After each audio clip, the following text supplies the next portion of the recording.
नमस्कार जोहार दोस्तों, मैं सुप्रिया स्वागत करती हूँ आप सभी का जेएसएससी जेपीएससी फॉलोअप में।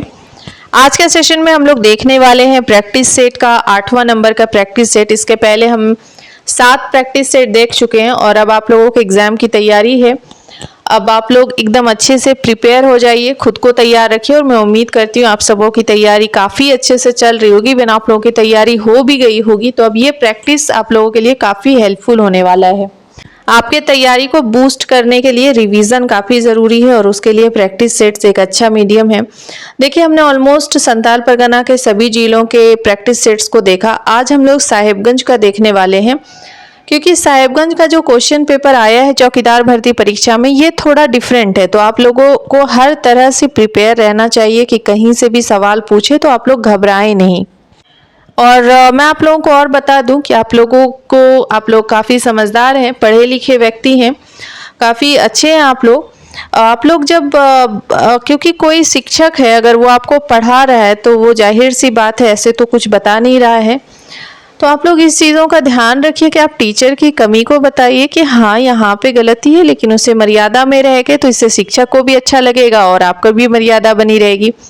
चलिए, ये अच्छी बात है कि आप लोग बताते हैं कि कहाँ पे क्या दिक्कत हुई है, कहाँ पे क्या गलत हुआ है। अब देखिए, जहाँ तक बात है कि दुमका का जो फाउंडेशन डे को लेकर के है, तो मैंने आप लोगों को कई बार इस चीज़ को लेकर एक्सप्लेन किया है। अब आप लोग को लग रहा है कि नहीं, हम 1855 को ही सही मानेंगे, तो देखिए ये पूरी तरह से आपके ऊपर निर्भर करता है। मेरा आंसर आप लोगों के ऊपर थोपने के लिए नहीं है, मैं बस आप लोगों को बता रही हूँ कि जो सही है मैं सिर्फ वही बताती हूँ। बाकी आप लोगों की मर्जी। आपके ऑप्शन में अगर ये आता है कि दुमका जिला की स्थापना कब हुई, ऑप्शन में 1855 आता है और आपको सही लगता है तो आप उसे ही टिक कीजिए, कोई प्रॉब्लम की बात नहीं है ना। चलिए, आज के सेशन की शुरुआत करते हैं। पहला सवाल है, निम्नलिखित में से कौन सा राजा राम मोहन राय द्वारा प्रकाशित किया गया था।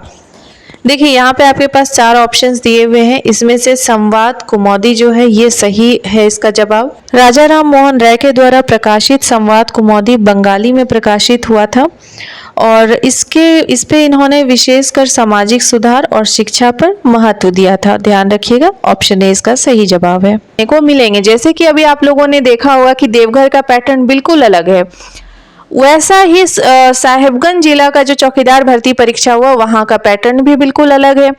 तो आप लोगों को ओवरऑल हर तरह से तैयार रहने की ज़रूरत है, क्योंकि इस महीने में आप लोगों को एग्जाम लेने की पूरी तैयारी कर ली गई है। तो अब आप लोगों को भी तैयार रहने की पूरी ज़रूरत है। और आज का प्रैक्टिस सेट जो है ये काफ़ी इम्पोर्टेंट है। आप लोगों का रिवीजन आप लोगों ने ऑलरेडी पढ़ रखा है, आप लोग सब जानते हैं, तो रिवीजन आप लोगों का काफ़ी अच्छे से हो जाएगा। ठीक है, चलिए देखते हैं। अगला सवाल है, पलासी के युद्ध के समय बंगाल का नवाब कौन था। देखिए, यहाँ से सवाल पूछा गया है, पलासी के युद्ध के समय जो है बंगाल का नवाब सिराजुद्दौला था। सिराजुद्दौला जिस वक्त बंगाल के नवाब थे उस वक्त पलासी का युद्ध हुआ था। तो ध्यान रखिएगा, यहाँ से पूछा है हिस्ट्री से, ऑप्शन ए इसका सही जवाब है। चलिए अगला सवाल देखते हैं। अगला सवाल है, रैयतवाड़ी प्रणाली किसके द्वारा शुरू की गई थी। देखिए, रैयतवाड़ी प्रणाली जो है ये शुरू की गई मुनरो के द्वारा की गई थी। रैयतवाड़ी प्रणाली की शुरुआत मद्रास के जो गवर्नर है थे उस वक्त सर थॉमस मुनरो और कैप्टन रीड के द्वारा की गई थी, जिन्होंने 1820 में इस व्यवस्था को लागू किया था। और यह बेसिकली सीधा किसान जो रैयत है उसके भूमि से वसूला जाने वाला कर था। ध्यान रखिएगा इस चीज को, भूमि कर वसूला जाता था। 1820 में रैयतवाड़ी प्रणाली की शुरुआत थॉमस मुनरो और कैप्टन रीड के द्वारा की गई थी 1820 में। चलिए अगला सवाल देखते हैं। अगला सवाल है, मोहनजोदड़ो का स्थायी नाम है जीविका का टीला, कंकालों का टीला, दासों का टीला या मृतकों का टीला। तो देखिए, मोहनजोदड़ो का जो अस्थाई नाम है वह है मृतकों का टीला। ऑप्शन डी इसका सही जवाब है। ध्यान रखिएगा, याद रखिएगा। अगला सवाल देखते हैं। अगला सवाल है, बहादुर शाह जफर की मृत्यु कहाँ हुई थी। देखिए, बहादुर शाह जफर की मृत्यु रंगून में हुई थी। जब बहादुर शाह जफर रंगून गए वापस तो वहां पर उनकी मृत्यु हो गई थी। और इनकी मृत्यु कब हुई थी, 87 वर्ष की उम्र में, यानी 7 नवंबर 1862 को इनकी मृत्यु हो जाती है और ये लकवा से ग्रसित थे। चलिए देखते हैं, ध्यान रखिएगा ऑप्शन सी इसका सही जवाब है। बहादुर शाह जफर की मृत्यु रंगून में हुई थी 7 नवंबर 1862 को। अगला सवाल है स्वर्ण क्रांति से संबंधित है। देखिए यहाँ पे 4 ऑप्शंस दिए हुए हैं आपके पास, इनमें से कौन सा स्वर्ण क्रांति से संबंधित है। देखिए स्वर्ण क्रांति से संबंधित है बागवानी और शहद। बागवानी और शहद, ये गोल्डन रिवॉल्यूशन जो है ये 1991 से लेकर 2003 तक चला। इसमें फल, सब्जी, फूल और बागवानी उत्पादों के उत्पादन के निर्यात को बढ़ावा दिया गया। और ये जो स्वर्ण क्रांति है, भारत में जब स्वर्ण क्रांति हुआ तो इसके जनक कौन थे? निरपख टूटेज, इनको माना जाता है भारत में स्वर्ण क्रांति के जनक। स्वर्ण क्रांति जो बागवानी और शहद से संबंधित है, ध्यान रखिएगा, याद रखिएगा। चलिए अगला सवाल देखते हैं। अगला सवाल है मल्टी फाइबर समझौता किससे संबंधित है। देखिए मल्टी फाइबर समझौता जो है वह संबंधित है क्या वस्त्र से, कृषि से, रसायन से या प्लास्टिक से। आपके पास यहाँ पे 4 ऑप्शंस दिए हुए हैं। मल्टी फाइबर समझौता संबंधित है वस्त्र से। देखिए विकासशील जो देश है ना, विकासशील देशों से विकसित देशों में कपड़ा और परिधान के निर्यात पर कोटा लगाने से संबंधित एक अंतर्राष्ट्रीय व्यापार समझौता था ये। और ये कब से कब तक चला? 1974 से लेकर 2004 तक इसको लागू किया गया था। और इसका मुख्य उद्देश्य क्या था? ये जो मल्टी फाइबर समझौता था इसका मुख्य उद्देश्य था कि अमेरिका और यूरोपीय संघ जैसे विकसित देशों में अपने घरेलू वस्त्र उद्योगों को चीन, भारत जैसे कम लागत वाले उत्पादकों के से प्रतिस्पर्धा से बचाना था। और यह समझौता विश्व व्यापार संगठन WTO यानी वर्ल्ड ट्रेड ऑर्गेनाइजेशन के नियमों के तहत 2005 में समाप्त कर दिया गया। इन सारी चीज़ों को ध्यान रखिएगा, मैंने एक्सप्लेन भी कर दिया। उम्मीद करती हूँ आप लोग सब इसे अच्छे से समझ गए होंगे। ठीक है, चलिए अगला सवाल देखते हैं।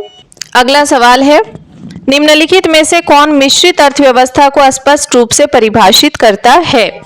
देखिए मिश्रित अर्थव्यवस्था को स्पष्ट रूप से परिभाषित कौन करता है? क्या निजी और सार्वजनिक क्षेत्रों का सह अस्तित्व, लघु एवं बड़े उद्योगों का सह अस्तित्व, पूर्णतः सरकार के स्वामित्व वाले उद्योग तो नहीं हो सकते हैं, उत्पादन के साधनों पर सरकार का नियंत्रण नहीं, ये भी नहीं है। तो देखिए मिश्रित अर्थव्यवस्था वही है जिसमें निजी और सार्वजनिक दोनों के क्षेत्रों का सह अस्तित्व यानी दोनों का अस्तित्व मिला रहता है। ठीक है, ध्यान रखिएगा, याद रखिएगा, ऑप्शन ए इसका सही जवाब होगा। चलिए अगले सवाल की तरफ चलते हैं। आपका अगला सवाल है भारतीय अर्थव्यवस्था कैसी है। देखिए भारतीय अर्थव्यवस्था की जहां तक बात है तो भारतीय अर्थव्यवस्था कैसी है? क्या पूंजीवादी है, क्या साम्यवादी है, क्या स्वतंत्र है, क्या मिश्रित अर्थव्यवस्था है? जी हाँ, भारतीय अर्थव्यवस्था जो है वह एक मिश्रित अर्थव्यवस्था है। याद रखिएगा इस चीज को, ऑप्शन डी इसका सही जवाब है। देखिए आपको एकदम डिफरेंट तरीके का यहाँ पे क्वेश्चन देखने को मिल रहा है, आपको इसके लिए भी प्रिपेयर रहना चाहिए। अगला सवाल है भारतीय संविधान में पंचवर्षीय योजना की अवधारणा किस देश से ली गई है। देखिए पंचवर्षीय योजना जो आप लोगों ने पढ़ा होगा, जरूर ही पढ़ा होगा, भारतीय संविधान में जो पंचवर्षीय योजना की अवधारणा है वह रूस से ली गई है। इस चीज को ध्यान रखिएगा, याद रखिएगा, ऑप्शन सी इसका सही जवाब है। ठीक है, भारतीय संविधान में पंचवर्षीय योजना की अवधारणा रूस देश से ली गई है। चलिए अगला सवाल देखते हैं। अगला सवाल है पौधों में वाष्पोत्सर्जन की प्रक्रिया किसके माध्यम से होती है। वाष्पोत्सर्जन की प्रक्रिया जो होता है वह पत्तियों के माध्यम से होती है। ध्यान रखिएगा, याद रखिएगा, ऑप्शन बी इसका सही जवाब है। चलिए अगला सवाल देखते हैं। अगला सवाल है थायराइड ग्रंथि का स्थान कहाँ है। देखिए थायराइड ग्रंथि जो होता है इसका स्थान गले में होता है, ये गले में होता है। चलिए ऑप्शन बी इसका सही जवाब है। चलिए अगला सवाल देखते हैं। नेक्स्ट है सामान्य मानव शरीर का तापक्रम क्या होता है। देखिए जो नॉर्मल बॉडी टेम्परेचर होता है किसी भी ह्यूमन का, सामान्य जो मानव शरीर का टेम्परेचर होता है, तापक्रम होता है, वह होता है 98.6 डिग्री फ़ारेनहाइट।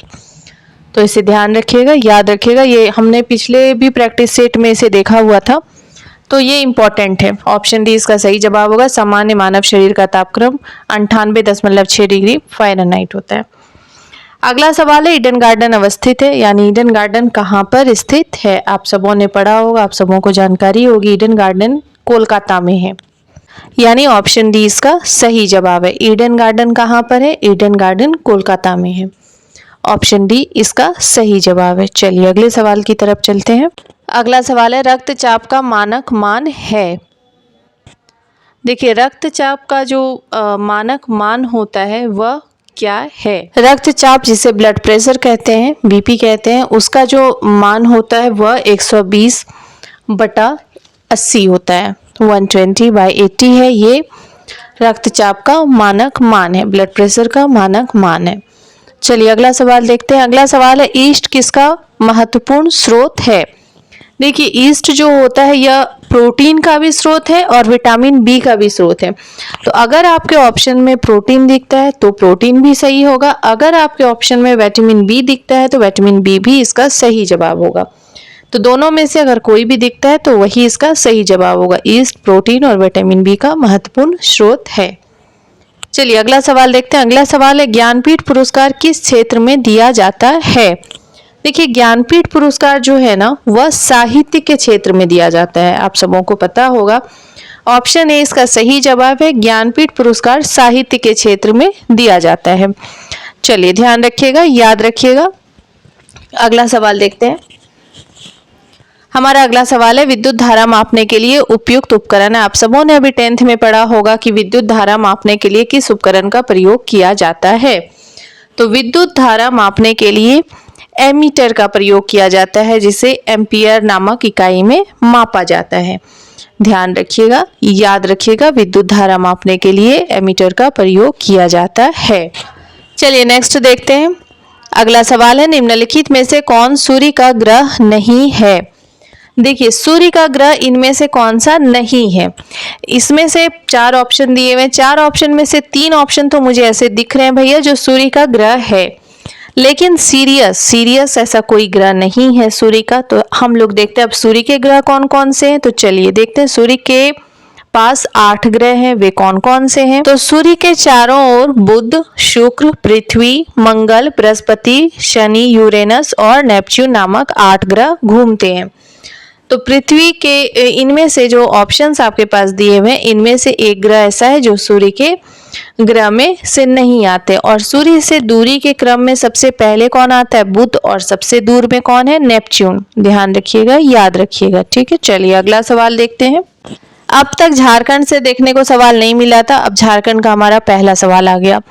झारखंड के किस शहर को लौ नगरी के नाम से जाना जाता है। ये हमने प्रीवियस प्रैक्टिस सेट्स में भी देखा था, जो हम इवन प्रैक्टिस सेट 7 में भी शायद हमने इस सवाल को देखा था। झारखंड के लौ नगरी के नाम से जाना जाता है जमशेदपुर को, ठीक है। ऑप्शन बी इसका सही जवाब होगा, झारखंड का लौ नगरी कहा जाता है जमशेदपुर को। अगला सवाल है रेडियो तरंगे वायुमंडल के किस परत से परिवर्तित होती है।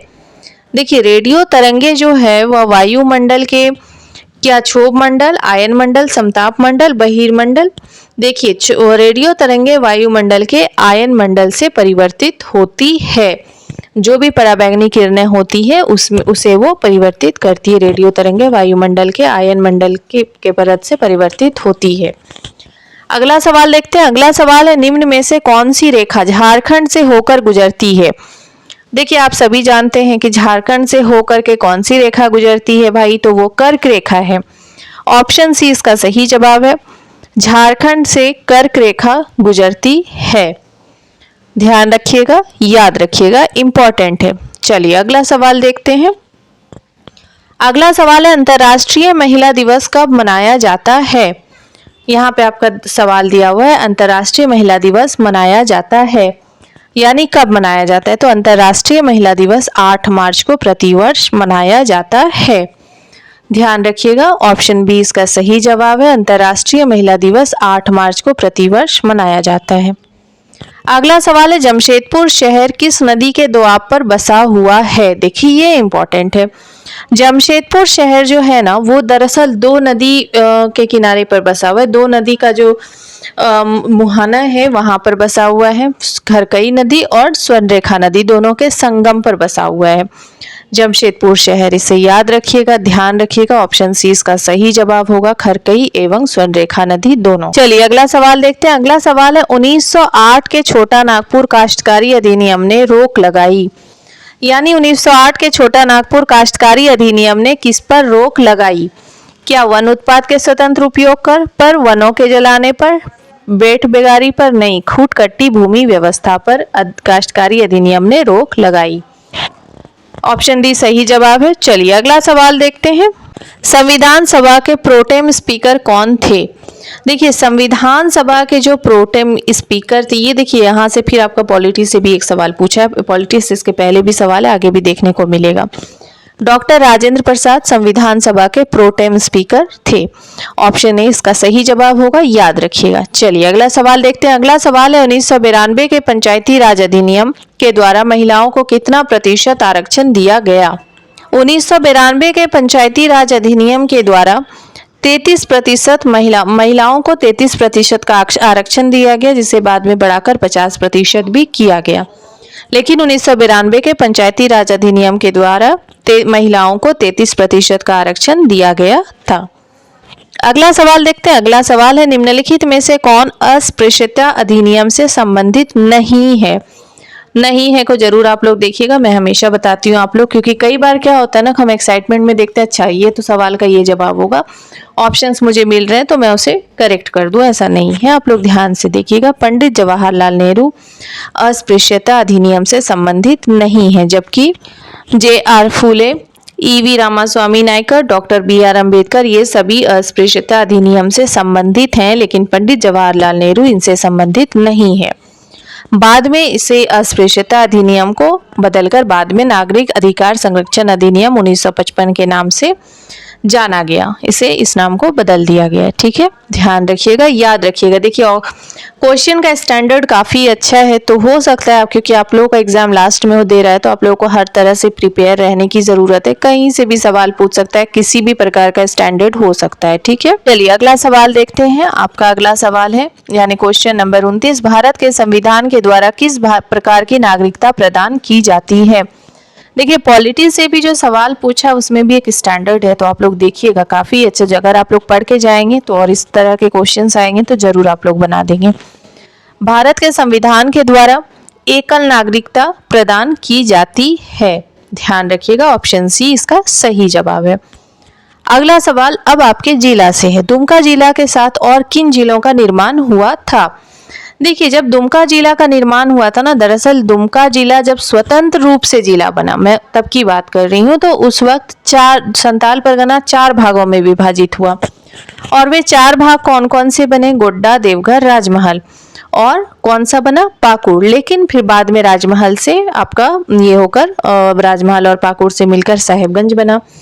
तो ध्यान रखिएगा यहाँ पे ऑप्शन डी जो है यह इनमें से सभी इसलिए मैंने दिया है कि आपको ये पता हो कि दुमका के साथ साथ और किन जिलों का निर्माण हुआ था, कौन सा जिला स्वतंत्र रूप से बना था, जैसे संथाल परगना 4 भागों में विभाजित हुआ था। चलिए अगले सवाल की तरफ चलते हैं। अगले सवाल पे जाने से पहले मैं एक बात और आप लोगों को कहना चाहती हूँ कि अगर आप लोगों को लगता है कि नहीं चलो आपके हिसाब से ये ऑप्शन गलत है और आपके हिसाब से ये जवाब गलत है, तो आप अपने तरीके से एग्जाम में ऑप्शन देखिए और जो आपको समझ में आता है, जो आपको सही लगता है, जो आपने पढ़ा है अपने किताब से, आप उसे ही सही मानिए।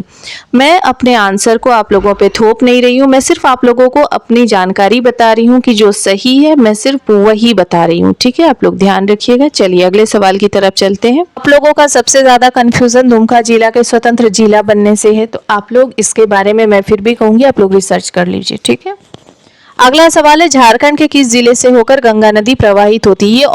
ये सवाल इतना इंपॉर्टेंट है ना कि हमने ऑलमोस्ट सभी प्रैक्टिस सेट्स में देखा है इसे। झारखंड का एकमात्र जिला है साहेबगंज जहां से गंगा नदी प्रवाहित होती है, जहां से गंगा नदी बहती है। चलिए अगला सवाल देखते हैं। अगला सवाल है मुख्यमंत्री मैया सम्मान योजना किस राज्य में संचालित की जा रही है? आप सभी जानते हैं सबसे चर्चित झारखंड सरकार की योजना है मुख्यमंत्री मैया सम्मान योजना। ये झारखंड राज्य में संचालित की जा रही है, ऑप्शन ए इसका सही जवाब है। इसके अंतर्गत पिछड़े महिलाओं को 2500 रुपए प्रति माह दिए जाते हैं आर्थिक सहायता के रूप में। चलिए अगले सवाल की तरफ चलते हैं। अगला सवाल है निम्न में से कौन सा पर्यटन स्थल दुमका जिला में है? देखिए यहाँ पे आपके पास कुछ ऑप्शंस दिए हुए हैं। ऑप्शंस है वैद्यनाथ मंदिर, वैद्यनाथ मंदिर नहीं है दुमका में, ये देवघर में। बासुकीनाथ मंदिर दुमका में है। मलूटी गांव, हाँ ये दुमका जिला में है, तो ऑप्शन बी इसका सही जवाब होगा। इनमें से कौन सा पर्यटन स्थल दुमका जिला में है? मलूटी गांव। मलूटी गांव के बारे में मैंने आप सबों को बताया, ऑप्शन बी इसका सही जवाब है।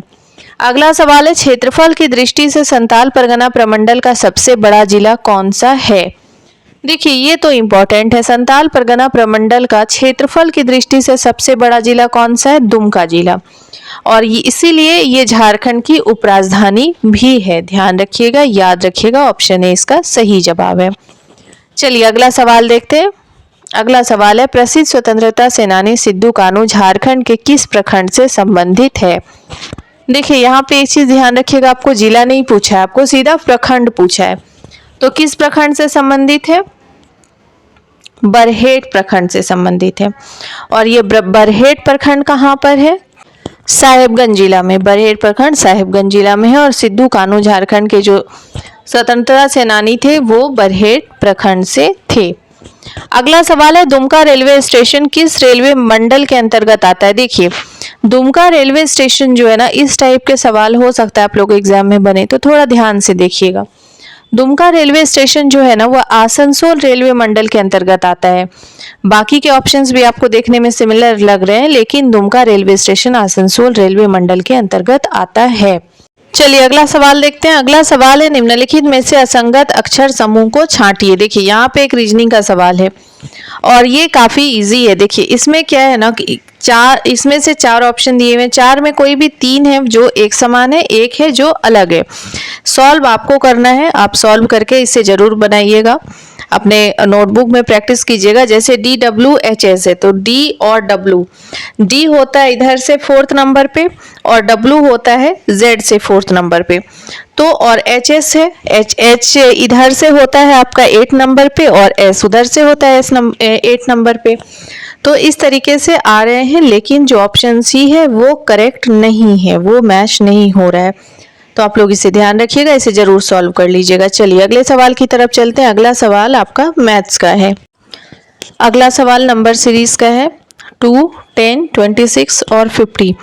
तो यहाँ पे मैंने इसे सोल्यूशन डाल दिया है, आप लोग देख लीजिए इसे एक बार और खुद से प्रैक्टिस ज़रूर कर लीजिए, क्योंकि इसी टाइप का इजी नंबर सिस्टम में आएगा आप लोगों को। ठीक है, नंबर सीरीज का आएगा। 82 इसका सही जवाब है। यानी सबसे पहले देखिए क्या किया, मैं आपको एक्सप्लेन कर देती हूँ थोड़ा सा। सबसे पहले 2 का देखते हैं। 1 का स्क्वायर प्लस 1 किया है तो 2 हुआ, फिर 3 का स्क्वायर किया तो 9 हुआ, प्लस 1 यानी 10। 5 का स्क्वायर किया तो 25 प्लस 1 यानी 26 हुआ। फिर आते हैं 50 पर, तो 7 का स्क्वायर प्लस 1 हुआ तो 50 हुआ। ठीक उसी प्रकार 9 का स्क्वायर किया हमने, यानी 2 नंबर का गैप है बीच में, 7 के बाद 9 आएगा। 9 का स्क्वायर करेंगे तो 81 आएगा, 81 में 1 ऐड करेंगे तो 82 आएगा। यानी 82 आपका सही जवाब है, option D is the correct answer. आप लोग देख लीजिए इसे एक बार अच्छे से, ठीक है। अपने कॉपी में बनाकर इसे जरूर प्रैक्टिस कर लीजिए, रिवीजन कर लीजिए, आप चाहें तो स्क्रीनशॉट भी ले सकते हैं। चलिए अगला सवाल देखते हैं। अगला सवाल है आपका रीजनिंग से। रीजनिंग में है एक नंबर दिया हुआ है, एक आपका शब्द दिया हुआ है कि यदि ANGLE को BOHFM के रूप में लिखा जाता है तो ऐसे VAG से बनने वाले कोड में तीसरा अक्षर क्या होगा? देखिए वेरी इजी है। आप लोग पहले अल्फाबेट्स अगर आप लोग को अच्छे से एकदम लर्न तो होगा ही, अच्छे से लर्न है तो आप लोग उसको कॉपी में एक साइड में लिखेंगे और उसके बाद फिर उससे मैच करेंगे। चलिए मैं सोल्यूशन यहाँ पे मैंने डाल दिया है, आप लोग चाहें तो इसका स्क्रीनशॉट भी ले सकते हैं और कॉपी में तो जरूर ही प्रैक्टिस कर लीजिए, क्योंकि एग्जाम में तो आएंगे आप लोगों के सवाल इस तरह से, तो आप लोगों को खुद ही बनाना पड़ेगा। तो आप लोग इसे एक बार जरूर रिविजन कर लीजिए, प्रैक्टिस कर लीजिए। ये आपके साहेबगंज चौकीदार भर्ती परीक्षा में पूछा गया सवाल है, ठीक है। चलिए अगला सवाल देखते हैं। आप लोग क्वेश्चन को ठीक से पढ़िए और उसे सॉल्व कीजिए, ठीक है। चलिए अगला सवाल देखते हैं। अगला सवाल है, नीचे दिए गए विकल्पों में से कौन सा विकल्प का सार्थक क्रम दर्शाता है? देखिए एकदम इजी सवाल है। सब्जी है, बाजार है, काटना है, पकाना है, भोजन है। तो सबसे पहले तो आप बाजार जाएंगे, यानी ऑप्शन 2 नंबर होगा बाजार जाना। फिर हम वहाँ सब्जी खरीदेंगे, यानी 1 होगा। फिर हम उसे काटेंगे, फिर 3 नंबर होगा। फिर उसे हम पकाएंगे, यानी 4 नंबर होगा। उसके बाद ही तो हम भोजन करेंगे, यानी ऑप्शन बी इसका सही जवाब है, ठीक है। ये कूट वाले इस तरह के सवाल पूछेंगे आप लोगों को। अब है ब्लड रिलेशन। ब्लड रिलेशन का ये एक रीजनिंग का सवाल है, इसके पहले भी हमने रीजनिंग का देखा। ए जो है वह सी का पुत्र है, ठीक है, चलिए अच्छी बात है। सी और क्यू बहन है। अब Z जो है वह Q की माँ है तथा P Z का पुत्र है। इसके बाद यहाँ पे कुछ कथन दिए हुए हैं और आपसे ये पूछा जा रहा है कि इनमें से कौन सा कथन सत्य है। तो चलिए देखते हैं। देखिए यहाँ पर आपको मैंने सोल्यूशन डाल दिया है, आप लोग इसे प्रैक्टिस कर लीजिए। ब्लड रिलेशन का सवाल है, इजी है, बहुत ज़्यादा मुश्किल कुछ नहीं है। आप लोग बनाएंगे तो जरूरी सॉल्व हो जाएगा। बाकी सोल्यूशन मैंने यहाँ पे डाल दिया। ऑप्शन बी इसका सही जवाब होगा, P A का मामा है। चलिए अगला सवाल है, शुष्क बर्फ क्या होता है। देखिए शुष्क बर्फ जो है वह ठोस कार्बन डाइऑक्साइड होता है। ठोस कार्बन डाइऑक्साइड शुष्क बर्फ होता है। ध्यान रखिएगा, याद रखिएगा, यहाँ से मतलब आपके साइंस से सवाल पूछे गए। ऑप्शन बी इसका सही जवाब होगा। चलिए अगला सवाल देखते हैं। अगला सवाल है, ब्रिटिश पार्लियामेंट में चुने जाने वाले प्रथम भारतीय कौन थे। देखिए ब्रिटिश पार्लियामेंट में चुने जाने वाले प्रथम बिहारी जो थे वह थे दादा भाई नौरोजी। दादा भाई नौरोजी ब्रिटिश पार्लियामेंट में चुने जाने वाले पहले भारतीय थे। यहाँ से सवाल पूछा है, आपका ऑप्शन सी सही जवाब होगा। ठीक है, चलिए अगला सवाल देखते हैं। अगला सवाल है, नेपा नगर किस उद्योग के लिए जाना जाता है। देखिए नेपा नगर जो है वह नेपा नगर बेसिकली जाना जाता है आपका अखबारी कागज के लिए। ध्यान रखिएगा, इसे याद रखिएगा, हो सकता है सवाल इस टाइप के बने। ठीक है, ये आपके साहिबगंज में पूछा गया है ये सवाल। चलिए अगला सवाल देखते हैं। अगला सवाल है, भारत के प्रधानमंत्री नियुक्त होते हैं, निर्वाचित होते हैं, मनोनीत होते हैं या चयनित होते हैं। तो देखिए भारत के प्रधानमंत्री चयनित नहीं होते, मनोनीत नहीं होते, निर्वाचित नहीं होते, वो नियुक्त किए जाते हैं। ठीक है, भारत के प्रधानमंत्री नियुक्त होते हैं। ऑप्शन ए इसका सही जवाब है। ध्यान रखिएगा, याद रखिएगा। ठीक है, चलिए अगला सवाल देखते हैं। अगला सवाल भी आपके पॉलिटी से ही है। भारत का संविधान लागू हुआ था, यानी भारत का संविधान कब लागू हुआ था। भारत का संविधान जो है वो लागू हुआ था 26 जनवरी 1950 को। ध्यान रखिएगा, याद रखिएगा, ये सब बेसिक्स क्वेश्चन है, आप लोगों को पता होना चाहिए, पता तो होगा ही। ऑप्शन बी इसका सही जवाब है, भारत का संविधान 26 जनवरी 1950 को लागू हुआ था। अगला सवाल है, इनकलाब जिंदाबाद का नारा किसने दिया था। देखिए इनकलाब जिंदाबाद का नारा जो देने वाले वो कौन थे। इनकलाब जिंदाबाद का नारा देने वाले राम प्रसाद बिस्मिल थे। ध्यान रखिएगा, ऑप्शन सी इसका सही जवाब है। चलिए अब हमने 47 सवाल कर लिया, अब हमारे अगले सवाल की बारी है। हमारा अगला सवाल है, किस नृत्य को युद्ध नृत्य की संज्ञा दी गई है। यहाँ पे आपके पास 4 ऑप्शन दिए हुए हैं, ये चारों ऑप्शन आपके झारखंड के नृत्य से मिलती जुलती है। ठीक है, ये चारों ऑप्शन जो है आपके झारखंड के नृत्य का है, यानी ये सवाल आपके झारखंड से। इसमें से पाइका नृत्य जो है वह नृत्य युद्ध नृत्य की संज्ञा इसे दी गई है। ध्यान रखिएगा, याद रखिएगा, ऑप्शन ए इसका सही जवाब होगा, पाइका युद्ध नृत्य है। अगला सवाल है, खो खो खेल प्रतियोगिता में प्रत्येक दल में कितने खिलाड़ी होते हैं। खो खो खेल प्रतियोगिता जो है इसमें प्रत्येक दल में कितने खिलाड़ी होते हैं भाई। प्रत्येक दल में 9 खिलाड़ी होते हैं। ध्यान रखिएगा, याद रखिएगा, खो खो खेल प्रतियोगिता में प्रत्येक दल में 9 खिलाड़ी होते हैं। ऑप्शन बी इसका सही जवाब है। और चलिए अगला सवाल देखते हैं और आज के सेशन का आखिरी सवाल, निम्न में से किन्हें बंगाल का सूबेदार बनाया गया था जिनकी राजधानी राजमहल थी। देखिए ये आपके साहिबगंज जिला में सवाल पूछा गया है। देखिए राजा मानसिंह को बंगाल का सूबेदार बनाया गया था जिसकी राजधानी राजमहल थी। ध्यान रखिएगा, याद रखिएगा इन सभी चीज़ों को। तो यहाँ पे मुझे लगता है आज का एक्सपीरियंस आपका थोड़ा अलग जरूर रहा होगा। आज के लिए इतना ही। यहाँ पे आप लोगों को थोड़ा डिफरेंट टाइप ऑफ क्वेश्चंस देखने को मिले। इससे ये प्रूफ होता है कि आप लोगों को हर तरह से प्रिपेयर रहना होगा। कहीं से भी सवाल पूछ सकता है आप लोगों को, पॉलिटी से पूछ सकता है, हिस्ट्री से पूछ सकता है और झारखंड जीके से पूछ सकता है और आपके जिले से भी पूछेगा। हो सकता है भाषा से पूछे, मैथ से, रीजनिंग से। तो हर तरह से मैंने आप लोगों को बताया और आगे और भी प्रैक्टिस सेट्स हम लोग देखने वाले हैं, रिवीजन करने वाले हैं। आज का रिवीजन जो हुआ आप लोगों का, ये ओवरऑल रिवीजन इसको कह सकते हैं। बाकी झारखंड जीके से कम था और जिले से भी कम था, लेकिन बाकी के क्वेश्चंस थे इसमें। तो आप लोग इस तरह से प्रिपेयर कीजिए और आप लोग अच्छे से एकदम अपने तैयारी में लग जाइए, क्योंकि इस महीने के आखिरी तक मोस्ट प्रोबेबली आप लोग का एग्ज़ाम हो जाएगा। बाकी के भी जितना होगा प्रैक्टिस सेट्स मैं कोशिश करूँगी सबको करा देने की, और बाकी मैराथन वगैरह अगर आप लोगों को कराना है तो आप बताइएगा ज़रूर कमेंट बॉक्स में। तो मैं कोशिश करूँगी कि एक अच्छा सा ओवरऑल जिसमें सब कुछ हो, आप लोगों के खूब सारे क्वेश्चंस हो और जो आप लोगों के एग्ज़ाम में आने की जिसकी संभावना हो, इस टाइप के क्वेश्चंस का मैराथन लाएंगे और वो आप लोगों के लिए एकदम रिवीजन को बूस्टअप करने का काम करेगा, जिससे कि आप लोगों का प्रैक्टिस वगैरह सब अच्छे से हो जाएगा एक ही क्लास में सब कुछ। बाकी आप लोग अपनी तैयारी कीजिए और अच्छे से पढ़ाई कीजिए।